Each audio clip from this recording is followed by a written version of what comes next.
Oh, no. No. They just sit. Yeah.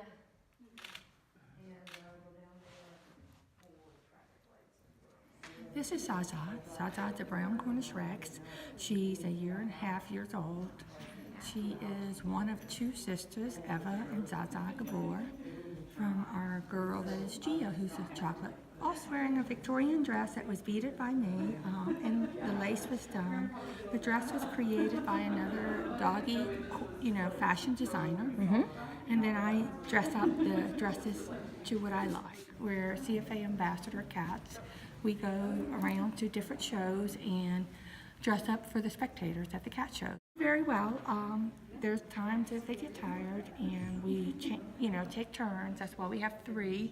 They're all chocolate, so nobody never knows which one's being dressed up. Yeah, you gotta have the petticoat like.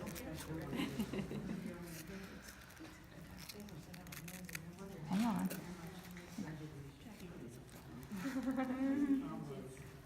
So the outfits all sort of have like Velcro and snaps that make it easy to Right. get on her. Yeah.